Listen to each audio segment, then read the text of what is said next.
Hello everyone, स्वागत है आप सबका आज के इस सेशन में। So this is our another concept of the day video and we are going to solve the questions of blood relations based on the family tree. ठीक है, सो फैमिली ट्री यहाँ पे इंपॉर्टेंट रहेगा। Family tree के through हम answer यहाँ पे करेंगे। सो आज का ये सेशन पहले वाले से तो डिफरेंट रहेगा, क्वेश्चंस का टाइप डिफरेंट रहेगा। वहां पे हम बेसिकली एक इंफॉर्मेशन आपको प्रॉपर प्रोवाइड होती थी जिससे हम एक कंप्लीट फैमिली ट्री यहाँ पे बना सकते हैं। यहाँ पे कुछ इंफॉर्मेशन आपकी हो सकता है, कुछ इंफॉर्मेशन मिसिंग हो, कुछ चीजें आप डेफिनेटली करेक्ट ना कर पाओ, तो यहाँ पे आपको अच्छे से चीजों को देखना है। So let's start our session with the discussion of comprehensive guidebook. So this is basically a information book for your CSET pattern.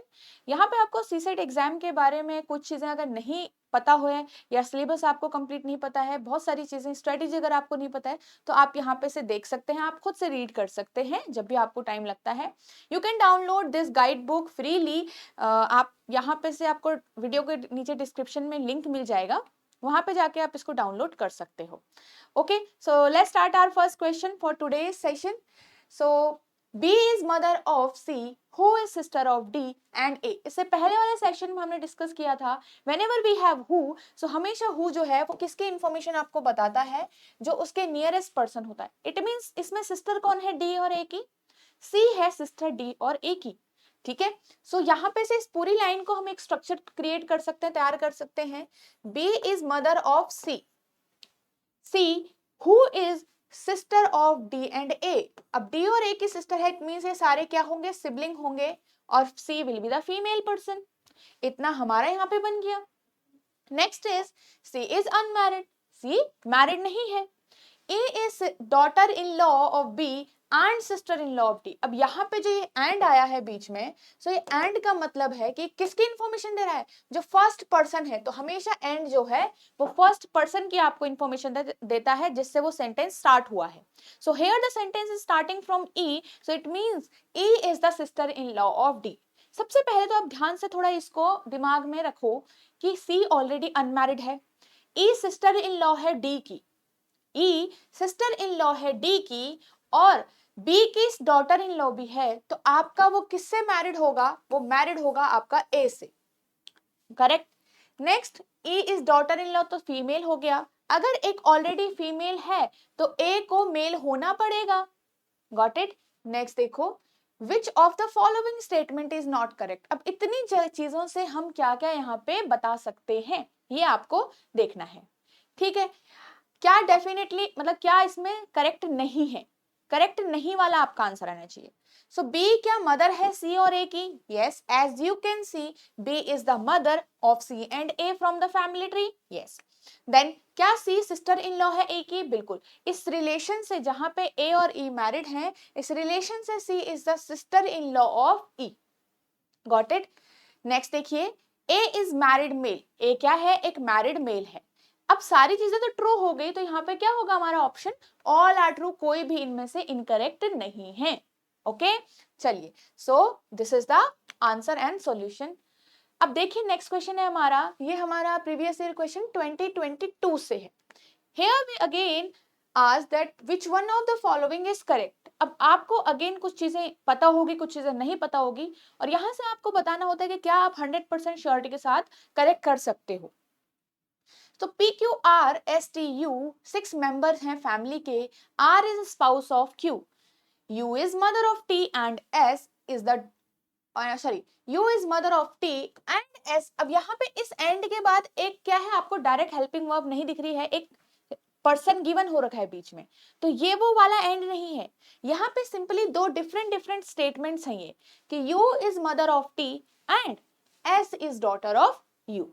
ठीक है, सो वो कब होता है, जब आप हु के बाद डायरेक्ट एक हेल्पिंग वर्ब हो गई, या फिर एंड के बाद डायरेक्ट हेल्पिंग वर्ब हो गई, बट के बाद डायरेक्ट हो गई, तो इस टाइप से आपको रिलेट करना है चीजों को। Next, U is the mother of T and S is the sister of U. R और क्यू जो है हमारे यहाँ पे स्पाउस है। P is daughter is T, तो P की डॉटर कौन है, T है यहाँ पे। ठीक है, तो यहाँ पे देखते हैं आधा, P is daughter is T, तो P की डॉटर है T, तो T is the female one, and R son is P, R का सन है P, तो यहाँ पे आपको R का सन बनाना पड़ेगा P। अब P इज द सन, तो P मेल मेंबर हो जाएगा यहाँ पे से, इस तरीके से इतना स्ट्रक्चर आ गया। आपने ऑलरेडी एक फर्स्ट लाइन पढ़ी थी कि आर जो है स्पाउस है क्यू का। स्पाउस का मतलब the gender is not known here, who is the female who is the male we do not know. ठीक है, अब ये इतना हो गया हमारे पास। अब देखो यू जो है वो मदर है टी की, अगर यहाँ पे ऑलरेडी टी का एक पेरेंट है तो यहाँ पे यू भी एक पेरेंट है, यू मदर है तो पेरेंट है, सो इट मीन्स यू और पी को यहाँ पे मैरिज करवाना पड़ेगा। And S is daughter of you, S क्या है, यू की डॉटर है। अगर वो यू की डॉटर होगी और टी भी डॉटर होगी तो आपका एस यहाँ पे आ जाएगा।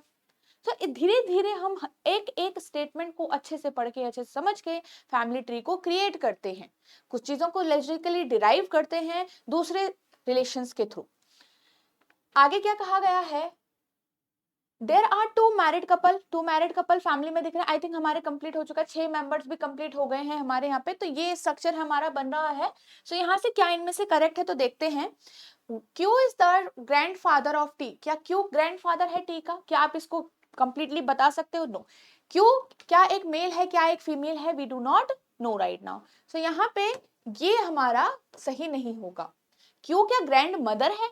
नहीं, हम दोनों ही चीजों के लिए डेफिनेटली श्योर नहीं हो सकते क्योंकि इतना ही फैमिली ट्री में कहा गया है। ठीक है, so whenever we do not have any symbol related to the person तो वहां पे उसका जेंडर पता नहीं होगा आपको।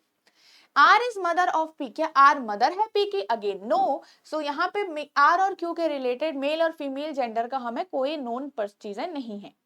Next is T is daughter in law of Q, क्या ये सही है? यस। व्हाई? बिकॉज टी का ग्रैंड डॉटर होना हमें पता है, क्यों? क्योंकि क्यू एक टी एक फीमेल है। Here we have the gender of T, तो T is the granddaughter, yes T is the granddaughter of Q, तो क्यू का जेंडर का हमें कोई काम नहीं था यहाँ पे, एंड दैट्स व्हाई है मेरा डी वाला आंसर यहाँ पे करेक्ट होता है।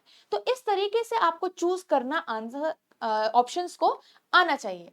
ठीक है, now next question, this question will be your homework part. आपको यहाँ पे बताना है कि which statement is definitely correct here out of these 4 options and you will get your answer for both the session। जो इससे पहले वाला फैमिली ट्री वाला सेशन था और ये वाले सेशन का आप नेक्स्ट सेशन में आपको आंसर मिलेगा। सो आई होप आप चीजों को देखोगे एंड ये जो सारी सीरीज है इसको अच्छे से फॉलो कर रहे हो। ठीक है, so this is the question for your homework. Okay, चलिए, so this is the course here, ये आपकी फैकल्टी है सारी इस कोर्स के अंदर। These are the features of this course. ठीक है, आपकी चीजें कॉन्सेप्ट क्लासेस है आपकी इसके अंदर। ठीक है, जो आपका 0 लेवल से जो बेसिक लेवल से, if you are a completely beginner, मतलब आपको बहुत चीजें वीक है, क्वांट्स में वीक हो, आपको रीजनिंग समझ नहीं आती है, कैसे सॉल्व किया जाता है क्वेश्चंस को, तो इंग्लिश कॉम्प्रिहेंशन में आप वीक हो, सो आपको चीजें यहाँ बेसिक से पढ़ाई जाएगी। मतलब आपका कोई भी चीज यहाँ पे मतलब रह नहीं जाएगा। ठीक है, तो ऐसा नहीं कि किसी मिडिल लेवल से आपको स्टार्ट किया जाएगा, नो। आपके सारी जो चैप्टर्स हैं उनको पार्ट्स में डिवाइड हो रखे हैं और वो रिकॉर्डेड फॉर्म में आपको अवेलेबल है, तो जब भी आप चाहो आप उनको देख सकते हो अपना टाइम के हिसाब से, टाइम मैनेजमेंट करके। ठीक है, so then the test series are है जो आप एग्जाम से पहले दोगे, जो बहुत इंपॉर्टेंट है आपके प्रिपरेशन के लिए। सो टेस्ट सीरीज है हमारी यहाँ पे। Then weekly live doubt session है आपके, जो आपके वीकली बेसिस पे लिए जाएंगे और जहाँ पे आप अपने जो डाउट्स हैं वो रिजॉल्व करवा सकते हो अपने मेंटर्स के थ्रू।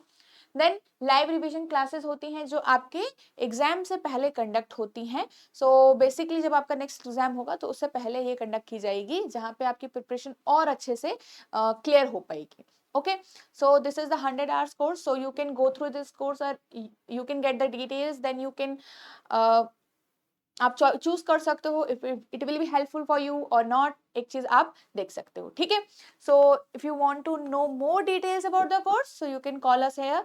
आप 9 to 6 PM आप यहाँ पे कॉल करके एक बार डिटेल्स ले सकते हो, क्या क्या आपको यहाँ पे डिलीवरेबल होते हैं, क्या क्या आपको चीजें मिलती हैं, किस तरीके से ये कोर्स आपको हेल्प करेगा, तो यहाँ पे से आप चीजों को एनालाइज करके खुद के लिए डिसाइड कर सकते हो। ओके, सो आई होप आपको आज का सेशन अच्छा लगा होगा and you are now getting more confident for CSAT in next year. और इन सेशंस की हेल्प से, ये जो छोटे छोटे सेशन हैं आपके, इनकी हेल्प से आपका ज्यादा जो आपका ऑलरेडी शेड्यूल बना हुआ है, आपने टाइम टेबल बना रखा होगा, वो आपका ज्यादा मिस नहीं हो रहा होगा, वो डिस्टर्ब नहीं हो रहा होगा and you can practice the questions very easily, smoothly. आप पूरे साल मतलब धीरे धीरे धीरे चीजों को चीज़ों को इकट्ठे करके कंबाइन कर सकते हो on the day of the exam. ठीक है, तो ये चीज़ें आपकी आप धीरे-धीरे शुरुआत करोगे, स्टार्ट करोगे चीज़ों को बेसिक से, तो चीज़ें आपकी क्लियर होगी और लास्ट मोमेंट पे जाके आपको टेंशन नहीं होगा, आपको जो एग्ज़ाम का जो सर दर्द है वो नहीं होगा, राइट? सो आई होप आप सारे क्वेश्चंस को अच्छे से सॉल्व कर रहे हो। If you are thinking that these are the short very small sessions, तो आप कुछ सेशंस को 4-5 सेशंस को इकट्ठे भी देख सकते हो, जिससे आप हाफ इन 1 आवर में कंप्लीट कर सकते हो, ओके? सो लाइक ज़रूर करो इन सेशन को। नेक्स्ट, अगर आप ये ब्लॉग्स पढ़ना चाहते हो, if you want to know more about UPSC CSAT examination, तो आप यहाँ से चीज़ों को देख सकते हो। These are all blogs related to CSAT exam. So आप यहाँ पे अपने हिसाब से टॉपिक देख सकते हो, जो भी आपको लगता है कि आपको पढ़ लेना चाहिए। If you want to know more about books, तो आप यहाँ पे से देख सकते हो। ये सारे ब्लॉग्स हैं, आपको जब भी आपको टाइम लगे आप यहाँ पे से edutap.co.in वेबसाइट पे जाके देख सकते हो, okay? So let's meet in the next session. Thanks for watching the video.